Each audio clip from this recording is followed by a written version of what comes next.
Assalamualaikum warahmatullahi wabarakatuh. Innal hamdalillah nahmaduhu wa nasta'inuhu wa nastaghfiruh wa na'udzu billahi min shururi anfusina wa min sayyiati a'malina. May yahdihillahu fala mudilla lahu wa may yudlilhu fala hadiya lahu.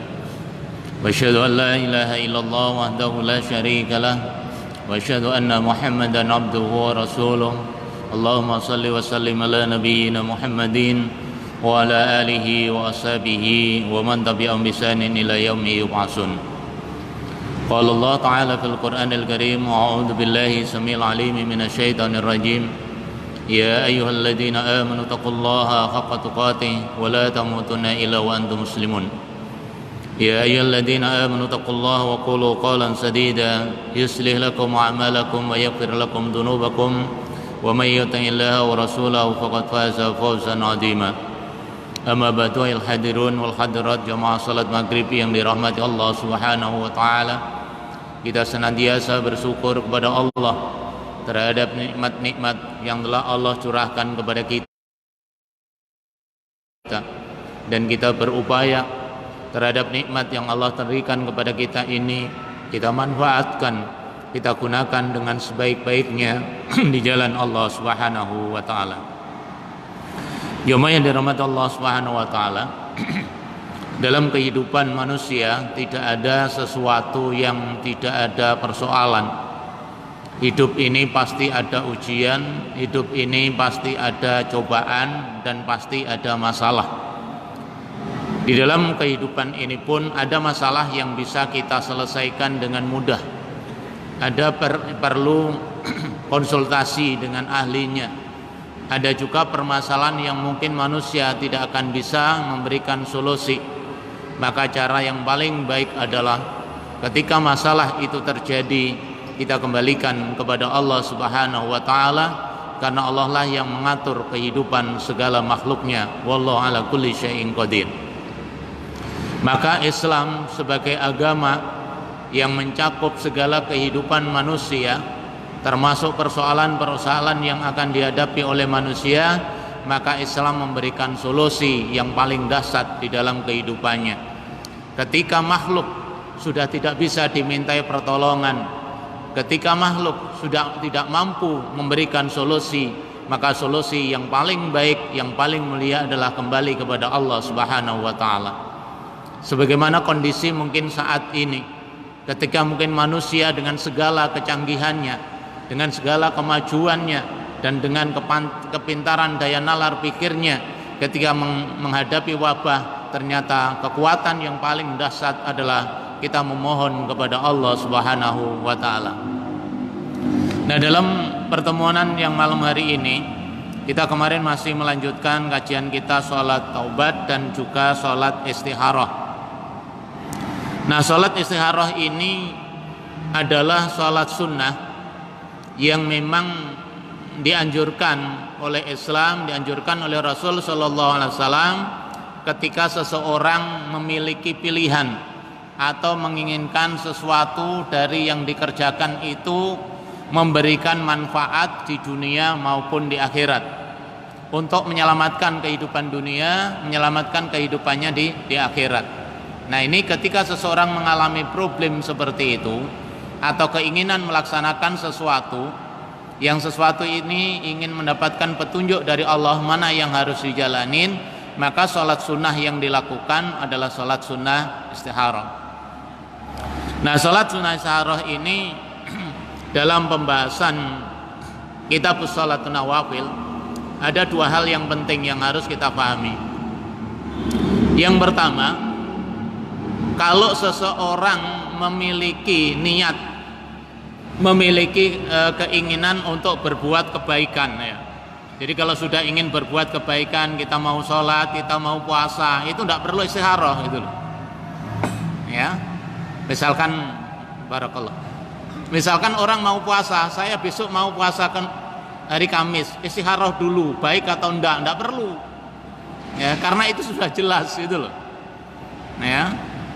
Mau ibadah itu istikharah, saya kira-kira sholat atau enggak ya, saya tanya kepada Allah dulu, nanti dipilih kalau sholat ya saya sholat, kalau enggak. Nah, ini enggak perlu, Itu yang pertama. Jadi sesuatu yang sudah jelas-jelas nasnya, kita nggak perlu istikharah.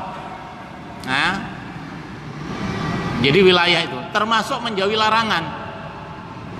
Saya mau mencuri, ini kira-kira baik atau enggak? Sholat dulu 2 rakaat. Nah, maka 2 persoalan. Jadi kalau menyangkut kita sudah niat berbuat baik, ya, dan perintah itu jelas, kita nggak perlu istikharah. Meninggalkan larangan juga nggak perlu istikharah. Ya, ingin jadi saya kira-kira jadi pencuri atau jadi perampok, ya ini yang bagus gitu ya. Mata firman ingin saya jadi ustadz atau jadi polisi, nah itu baru cari istikharahnya.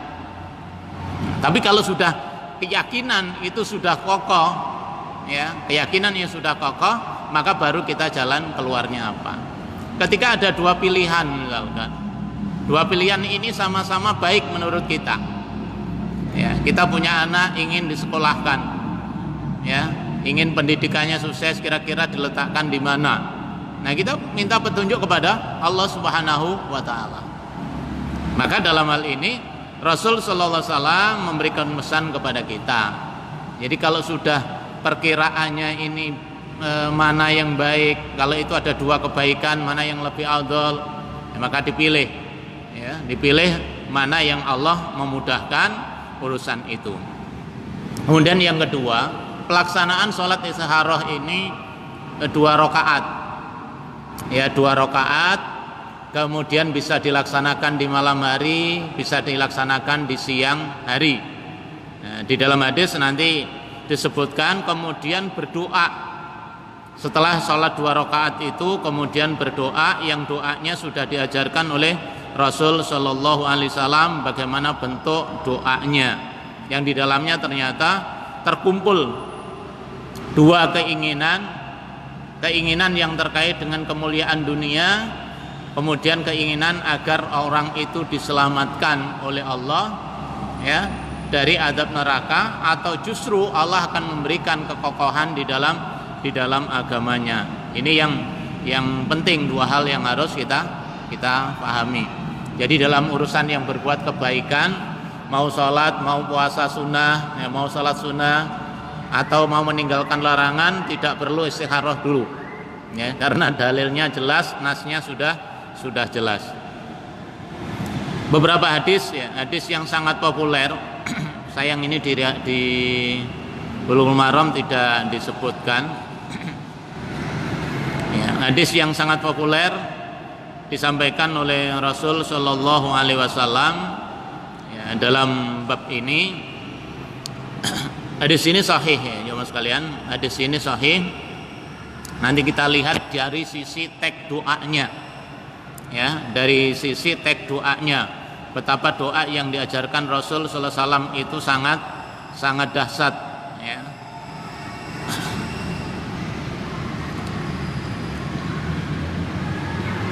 Begitu pula nanti kita sampaikan sedikit pandangan para ulama, ya, terkait dengan sholat istikharah ini.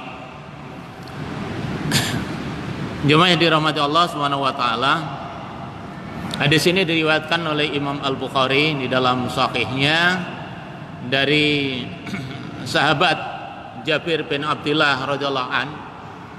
Dia pernah, ya, beliau pernah diajari oleh Rasul sallallahu alaihi wasallam ketika ingin melakukan sesuatu urusan, ya, baik urusan itu yang menyangkut urusan mungkin yang ringan atau yang berat, ya, apalagi yang berat yang kita susah mencari solusinya. Nah, Jabir diajari oleh Rasul sallallahu alaihi wasallam sebagaimana beliau ngajarin baca Al-Qur'an. Nah, ini sekaliber Rasul sallallahu alaihi wasallam pemimpin umat, ya. Pemimpin umat itu sempat-sempatnya, ya, ngajarin sahabatnya, ya, Jabir bin Abdullah. Walaupun konteks hadis ini kepada Jabir, maka hadis ini berlaku umum, betul. Ketika persoalan terjadi, maka seharusnya pemimpin punya komitmen. Ini kan persoalannya sahabat, ya, kepedulian Rasul Shallallahu Alaihi Wasallam kepada sahabat Jabir bin Abdullah ini sangat kokoh, gitu loh. Sampai Rasul memberikan nasihat secara khusus, ya, memberikan doa, lafaz-lafaz doa secara khusus yang akhirnya berlaku untuk secara umum. Ini menunjukkan bukti bahwa kedekatan seorang pemimpin dengan umat itu sangat dekat sekali. Persoalan perorangan saja itu diperhatikan itu, apalagi persoalan umat yang sangat besar, menyangkut kondisi sosial, maka peran pemimpin itu menjadi peran yang cukup dahsyat ketika memberikan solusi, ya, bukan malah mendolimi nanti, tapi solusi bagaimana umat itu menjadi tenang, umat itu mendapatkan ketentraman. Nah, Rasul mengajarkan Jabir, sahabat Jabir bin Abdullah radhiyallahu anhu ini mengajarkan kaifiyah salat istikharah ini sebagaimana beliau mengajarkan baca Al-Qur'an. Nah, baca Al-Qur'an itu kan wajib, mengajarin mereka adalah wajib agar bisa membaca Al-Qur'an. Wa qala Rasulullah sallallahu alaihi wasallam, di antara bentuk cara Nabi sallallahu alaihi wasallam, beliau menyampaikan idza hamma ahadukumul bil amri, ya, apabila salah seorang di antara kalian punya keinginan, punya himmah, ya, punya keinginan. Kita semuanya punya keinginan. Kalau hidup ini nggak punya keinginan, ya nggak akan pernah maju, ya. Himmah itu juga bisa cita-cita, ya, kalau orang sudah nggak punya cita-cita, nggak punya keinginan, ya sebetulnya nggak perlu hidup, ya, nggak perlu hidup gitu. Makanya beliau menyampaikan idza hamma ahadukum bil amri, apabila salah seorang di antara kalian punya himmah, punya keinginan yang kuat dalam suatu urusan, fal yarka rakaataini min ghairil fardhah, hendaklah dia sholat 2 rakaat. Fal yarka di sini ruku, maksudnya apa? Dia sholat 2 rakaat min ghairil fardhah, yang sholat itu bukan bagian dari sholat fardu, berarti ini sholat sunnah. Summal yakul, kemudian setelah selesai sholat hendaklah dia mengucapkan, ucapannya apa? Doa, ya. Dengan hadis ini, pertama ulama memberikan penjelasan fal yarka rak'ataini min ghairil fardhah summal yakul, berarti doa ini dibaca setelah sholat. Sementara Syekhul Islam itu boleh dibaca sebelum sholat. Nah, kalau sebelum sholat tempatnya di mana? Nah, tempat doa itu ada di sujud. Tempat doa itu ada setelah sebelum salam. Walaupun Imam Nawawi lebih cenderung sholat istikharah dulu, baru nanti membaca doanya. Tapi jumhur mengambil kita baca setelah sholat. Apa doanya? Allahumma inni astakhiruka bi ilmik, ya Allah, sesungguhnya saya memohon kepada Engkau, ya, memohon kepada Allah Subhanahu wa taala petunjuk, ya, kepada Engkau dengan ilmu Engkau. Berarti apa? Kita menyandarkan tidak tahu terhadap apa efeknya dari apa yang kita kerjakan. Maka yang kita minta kepada Allah petunjuk, ya, memohon petunjuk agar dengan ilmunya Allah Subhanahu wa taala itu Allah nanti akan memberikan jalan, memberikan solusi, ya. Nah, kemudian dilanjutkan wa astaqdiruka bi qudratik. Ini termasuk istilah takdir, ya. Kita ini kita ini sebenarnya ditentukan oleh Allah Subhanahu wa taala sebelum 50 tahun sebelum kita diciptakan. Jadi manusia itu sebenarnya ada draft terkait dengan takdirnya Allah, terkait dengan ketetapan Allah Subhanahu wa taala sebelum manusia ini diciptakan. Hanya saja Allah nggak nunjukkan, ya, nggak nunjukkan apa? Di antaranya adalah kapan dia mati, Ya, bagaimana dia bahagia atau tidak, kemudian dia nanti takdirnya bagaimana, itu oleh Allah tidak dinampakkan sekarang, tidak ditunjukkan. Kenapa kita harus menentukan itu? Karena ajal kita itu sudah ada batasnya oleh Allah Subhanahu wa taala. Cuma Allah nggak ngasih tahu. Maka bentuk ikhtiar itulah. Nah, karena yang tahu adalah Allah, yang mengetahui adalah Allah Subhanahu wa taala, yang memiliki kekuatan adalah Allah Subhanahu wa taala, maka dikembalikan kepada Allah dengan kudrahnya, dengan kekuasaannya. Wa as'aluka min fadlikal adim, dan aku mohon kepada Engkau ya Allah, min fadlika, dari keutamaan Engkau yang sangat agung. Udah minta petunjuk, habis itu meminta kepada ketetapan Allah yang telah ditetapkan. Hendaknya ketetapan itu sesuatu yang baik. Kemudian meminta kepada Allah dengan kemuliaan yang sangat agung.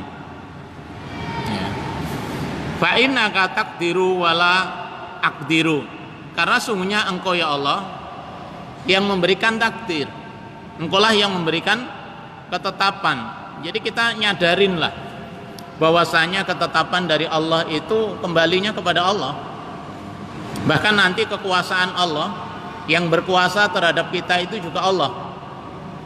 Maka ketika kita sholat, zikir ba'da sholat yang kemarin sudah kita bahas, setelah kita membaca la ilaha illallah wahdahu la syarikalah, lahul mulku wa lahul hamdu wa huwa ala kulli syai'in qadir, kita tambah apa? Allahumma la mani'a lima a'taita wa la mu'tiya lima mana'ta wa la yanfa'ul dzal jadil minkal jad. Itu berarti apa? Kita memasrahkan apa yang dikehendaki oleh Allah Subhanahu wa taala. Manusia tidak akan bisa berbuat apa-apa. Sebaliknya kalau Allah itu akan membentengi seseorang, maka manusia bagaimanapun rekayasanya, bagaimanapun makar yang dilakukan, manusia tidak akan bisa berarti apa yang dimiliki. Karena kekuatan semuanya, kekuasaan itu adalah dari Allah Subhanahu wa taala. Ya. Oleh karena itu, penyadaran ini penting. Wa ta'lamu wa la a'lam. Ya Allah, Engkau lah yang Maha tahu, sedangkan aku tidak tahu. Jadi ketika persoalan ini ditunjukkan, dimintakan kepada Allah Subhanahu wa taala dengan beberapa kalimat ini, itu tujuannya apa? Memantapkan, sehingga apa yang dipilihkan oleh Allah itulah yang lebih baik. Wa anta alamul ghuyub. Ya, Engkau lah yang Maha mengetahui ghuyub, jamak daripada ghaib. Engkau lah yang Maha mengetahui segala yang ghaib. Ya, segala yang ghaib ini segala sesuatu yang manusia tidak bisa melihatnya, yang sifatnya ghaib. Ya, peristiwa di akhir kehidupan manusia, ya, bagaimana dia nanti statusnya, atau akhir dari sebuah usaha manusia, ya, itu yang tahu adalah Allah Subhanahu wa taala. Kemudian ada kalimat penyekat, Allahumma in kunta ta'lamu an hadal amru khairun li fi dini wa ma'asi wa akibati amri. Doa yang ini kita mantapkan. Ketika membaca ini kita garis bawahi. Ya, wahai Allah, Engkaulah yang sesungguhnya Engkaulah yang Maha mengetahui, ya, terhadap anal hadal amru khairun, terhadap urusanku ini, ya, yang baik untukku fi dini, dalam urusan agama, wa ma'asi, ma'isah, kehidupan. Jadi setelah kita mengokohkan niat, memohon kepada Allah, ya, kemudian menyandarkan dari ucapan-ucapan ketetapan Allah itu, kemudian minta kepada Allah, ya Allah, kalau urusanku yang akan aku jalani, aku akan inginkan ini khairun li fi dini, baik untuk urusan agamaku, wa ma'asi, dan juga urusan kehidupanku.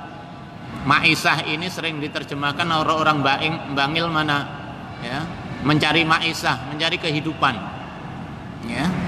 Jadi baik untuk agama, baik untuk kehidupannya, wa akibati amri, dan akibat dari urusan ini. Berarti ini salah satu bentuk setelah kita mengikrarkan diri, memantapkan diri, memohon kepada Allah Subhanahu wa taala, kemudian ini memasrahkan urusan ini kepada Allah. Ya Allah, kalau urusan ini baik, urus untuk agamaku, untuk kehidupanku, akibatnya juga baik untukku, dengan kalimat ajili amri wa ajilihi, ya, atau sesuatu yang kita harapkan itu semuanya memberi kebaikan, faqdurhu li, tetapkanlah untukku. Tapi ingat, ini ada, ya Allah, kalau urusanku itu baik untuk agamaku, untuk urusan kehidupanku, kemudian untuk akibatnya juga baik untukku, maka tetapkan urusan itu dalam ketetapan yang bisa saya jalani. Ya. Kemudian wayassirhu li, ya Allah, mudahkanlah urusan itu. Ya. Summa barik li fi, kemudian juga berkahi, ya, berkahi urusan itu, berilah barokah dalam kehidupan ini. Wa in kunta ta'lamu an hadzal amru sarru li fi dini wa ma'asi wa akibati amri aw qala fi ajli amri wa ajli fasrifhu anni. Ya Allah, kalau ternyata urusan yang akan aku tunaikan ini jelek untuk agamaku, jelek juga untuk urusan kehidupanku, ya, jelek juga akibatnya, apa mintanya kepada Allah, hindarkanlah, fa'asrifu anni, hindarkanlah dariku, ya. Kemudian wasrif anhu, dan juga hindarkan aku darinya. Waqdur li khaira haitsu kana summa artini bih, ya. Kemudian hendaklah Allah itu memberikan yang paling baik, kemudian yang diridhoinya. Nabalu qala wa yusamma hajatahu, baru disebutkan hajatnya, keinginannya apa. Jadi setelah doa ini, ternyata kalau doa ini mungkin belum hafal, boleh dengan baca, ya, bawa teksnya itu karena belum hafal, boleh. Atau kalau nggak hafal secara teks Arabnya, karena dibaca setelah sholat, boleh dengan kira-kira bahasa Indonesia globalnya tadi, ya, globalnya tadi. Intinya minta kepada Allah, ya Allah, kalau urusanku itu baik dalam urusan agamaku, dalam urusan kehidupanku, ya, akibatnya juga baik, ya, hendaklah kau mudahkan, kau beri keberkahan, ya. Tapi kalau ini ternyata malah jelek bagiku, bagi agamaku, hindarkan, dan hendaklah aku dijauhkan darinya. Maka baru disebutkan. Nah, makanya ini dalam urusan apapun, gitu loh. Ya. Jadi kalau itu baik, maka Allah akan memberikan dalam waktu dekat maupun yang akan datang. Ya, kalau di situ ada kurung ajilu wa ajilin, segera beri solusi, ya, baik yang segera atau nanti yang akan datang. Nah, lalu berapa kali ini dibaca kita sholat itu, ya. Nabi SAW mengajarkan kepada sahabat Jabir bin Abdullah radhiyallahu an ini memang kelihatannya sekali. Tapi kalau kelihatan terkait dengan hadis, segala urusan, kapanpun urusan itu tidak hanya sekali, itu loh. Mungkin sekali itu belum mantap, ya, belum ada indikasi dimudahkan, kita tetap memohon kepada Allah Subhanahu wa taala. Jadi pertama kita bisa ambil iktibar, bisa ambil hikmah, ya. Ternyata urusan manusia itu tidak semuanya bisa diselesaikan dengan akal dan kekuatannya. Maka wajib bagi kita untuk meminta pertolongan kepada Allah Subhanahu wa taala. Dalam hadis yang lain disebutkan ihfadillah yatfatka wasta'in billah. Jagalah haknya Allah, maka Allah akan menjaga kalian. Dan mintalah pertolongan kepada Allah Subhanahu wa taala. Kalau ada orang nggak mau berdoa, nggak mau minta kepada Allah Subhanahu wa taala, orang itu sombong. Seakan-akan solusi itu semuanya bisa diselesaikan. Padahal semuanya adalah kembali kepada Allah. Makanya misalkan kita ya dalam urusan yang besar, urusan pandemi sekarang ini, seharusnya manusia itu sadar gitu. Kalau memang ini adalah bagian dari azabnya Allah atau ujian dari Allah, kita tidak mengandalkan hasil rekayasa manusia. Ya. Kenapa? Karena hasil manusia, rekayasa manusia itu, rekayasa engineering manusia itu terbatas gitu. Contoh yang konkret gini, apakah orang yang sudah divaksin dijamin nggak mati? Ayo, nggak bisa, gitu loh. Dan kita tahu memang vaksin itu aslinya adalah bibit penyakit yang dilemahkan. Nah, jadi apa? Kekuatan ini meskipun secara real kita berusaha menjaga diri, tapi tetap semua ketentuan itu dari Allah. Maka tadi Allah fakdiru, apa ketetapan Allah itu? Baik menurut kita, belum tentu baik menurut Allah. Tapi kalau baik menurut Allah, itu mesti baik untuk kita, walaupun kadang-kadang nggak cocok dengan keinginan kita. Makanya Rasul menyebutkan bukan urusan yang besar saja yang kita harus istikharah, urusan yang kecil.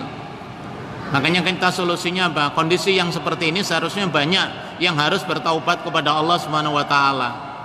Contoh konkret ini pemimpin Rasul ya. Persoalan perorangan ini, ngomong kelas saya. Ini persoalan umat. Malah nggak dekat dengan Allah. Ya solusinya nggak ada. Solusinya yang bisa adalah solusi jasadiyah. Solusi apa?